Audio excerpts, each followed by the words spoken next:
Bonjour à tous, ici Thomas Dano et aujourd'hui je vais vous donner des conseils pour ceux qui travaillent, qui commencent comme travailleurs autonomes. J'ai été moi-même travailleur autonome, j'ai parti travailleur autonome il y a environ 3 ans peut-être.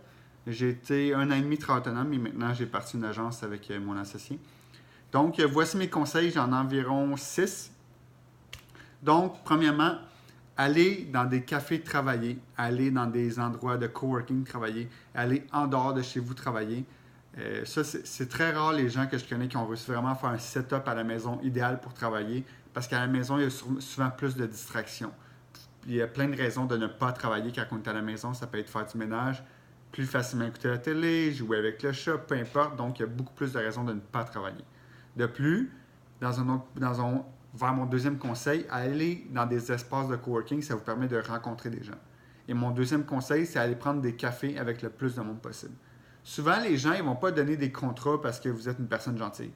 Ils vont vous donner des contrats parce que vous êtes une personne gentille et qu'ils vous ont vu dernièrement. Pensez-y.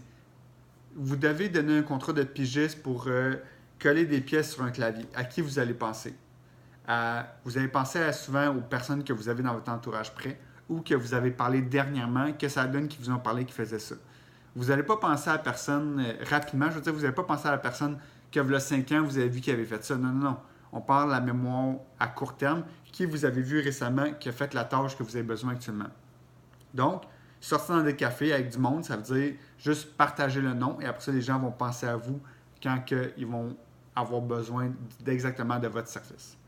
Ensuite, faites signer des contrats ou des devis. Qu'est-ce que je veux dire par là? C'est arrivé souvent qu'un contrat avec quelqu'un, ça a été est-ce que je peux faire pour toi, mettons, de la gestion de communauté? Ben ouais, bonne idée.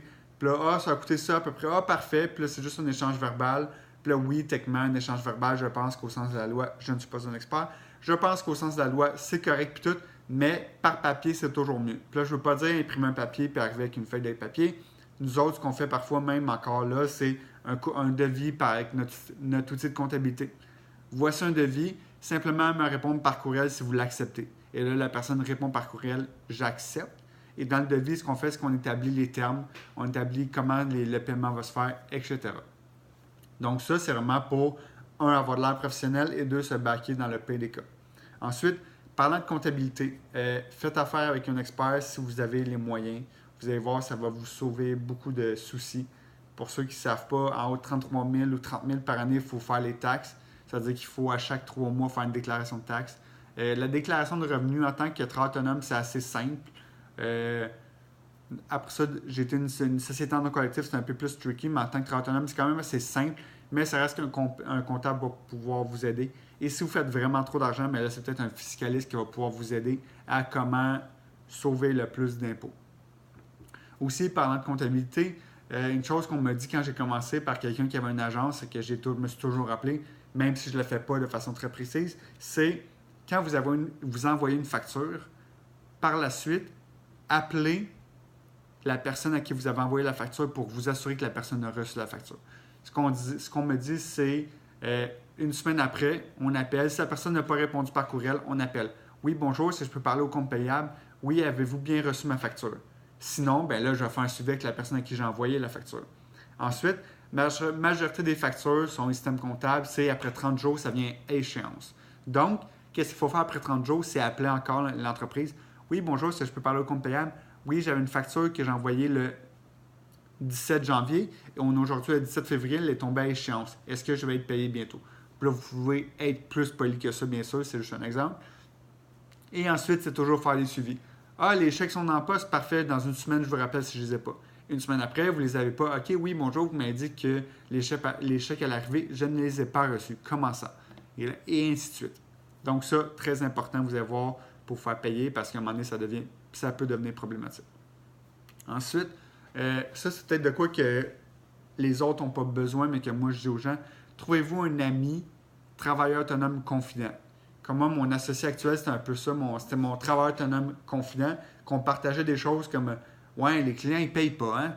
Tu n'as pas le goût de dire ça sur Facebook ou sur LinkedIn. Hey, les clients, ça paye pas, il y en a qui veulent en parler parce que ça se peut que vos clients regardent ça et juste parce que c'est peut-être pas un sujet que vous êtes à l'aise à parler ouvertement. Par contre, en ayant un confident, hey, toi, ça prend combien de temps avant que tu te fasses payer? Et là, échanger comme ça peut être très intéressant. Même moi, avec lui, à la fin, ce qu'on disait carrément nos chiffres de vente. Donc, comme, hey, ce mois-ci, j'ai réussi à vendre 2 millions. Et toi, tu as vendu combien? Donc, ça vous permet vraiment d'avoir des conseils aussi. Ah, comment toi, tu fais ça? Comment telle affaire, quand un client te demande ça, qu'est-ce que tu fais, etc. Donc, ça peut aider. Vraiment pas une relation d'entreprise, d'affaires, mais vraiment une relation amicale. Et finalement, mon dernier conseil, c'est soyez heureux. Oui, être heureux, aussi simple que ça. Si pour vous, être heureux, c'est pas beaucoup travailler et avoir beaucoup de temps pour vos loisirs, bien faites ça. Allez pas trop sur LinkedIn parce que sur LinkedIn, le monde font juste braguer que la vie est belle. Donc, vous pouvez vous méfier de ça si vous êtes compétitif comme moi. Sinon, l'important, c'est d'être heureux. Puis, travail autonome, c'est encore mieux parce que c'est encore plus simple d'être heureux parce que c'est vous qui contrôlez tout. Donc, c'est mon conseil de la fin. Soyez heureux. Sur ce, bonne journée.